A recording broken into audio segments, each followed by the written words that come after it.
C'était l'aube d'un jour d'été, quand je naquis, quand je sentis en moi, pour la première fois, mon pouls vivant. Et tandis que l'amour s'égarait toujours plus au profond de l'extase, je m'éveillai et l'impatience grandissait de moment en moment, se faisant plus pressante à vouloir l'union plus intime et totale. Ô volupté, puissance où s'engendre mon être, je suis le centre, le foyer, la source sainte d'où torrentiellement s'élance tout désir, et vers quoi tout désir, divers quand il se brise, finit par revenir apaisé se rejoindre. Je vous suis inconnu, et vous m'avez vu naître. N'avez-vous pas été témoin du premier choc, tout somnambule encore de ma présence en moi, ce joyeux soir? N'avez-vous pas, sur vous, senti passer le doux frisson ravi du feu nouveau? J'étais là, tout noyé dans les miels du calice, parfumé, parfumant. Le vent d'or du matin berçait la fleur tout doucement. Source intérieure, j'étais lutte suave.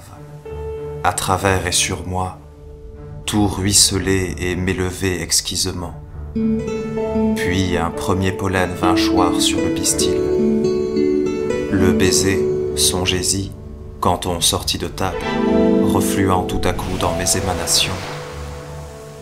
Oh, le temps d'un éclair, et déjà je bougeais, agitant le calice et les fins filaments. Et là, tandis que je me commençais moi-même, par un précipité rapide des pensées, les sens terrestres, tout soudain, avaient pris corps. J'étais aveugle encore, mais des lueurs stellaires pointaient dans les lointains merveilleux de mon être. Rien qui fût proche encore, et je n'étais qu'au loin l'écho du fond des temps, et aussi du futur. L'amour, sa nostalgie et ses divinations firent d'un trait surgir et croître la conscience. Et comme en moi la volupté montait ses flammes, la douleur la plus haute aussi me transperça. Le monde, autour du tertre clair, s'épanouit, et la parole du prophète acquit des ailes. Deux, ils ne le sont plus, mais Henri et Mathilde sont l'un à l'autre unis en une même image. Je m'élevai dès lors, nouveau-né dans le ciel, puisqu'était consommé le terrestre destin au glorieux instant de transfiguration. Aussi le temps, qui désormais avait perdu ses droits, réclamait-il ce qu'il avait prêté. Et le monde nouveau subitement paraît, qui éclipse l'éclat du plus brillant soleil, à présent qu'on voit poindre hors des ruines moussues un avenir d'une splendeur prodigieuse, et que tout le banal avec l'habituel dorénavant se montre étrange et merveilleux. En toute chose l'un, et dans l'un toute chose, voir l'image de Dieu sur une herbe, un caillou, l'esprit de Dieu chez l'homme et dans les animaux. Là est ce qu'on se doit d'avoir au fond du cœur.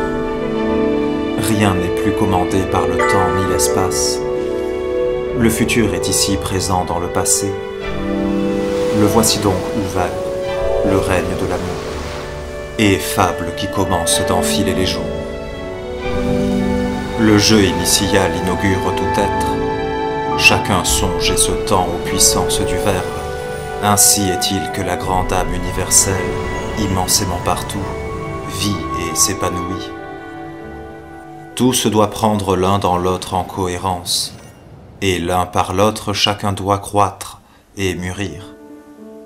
Nul ne saurait se voir autrement que dans tous, car c'est en se mêlant intimement à eux, en pénétrant avidement leur profondeur, que chacun rafraîchit spontanément son être et ouvre sa pensée à mille nouveautés.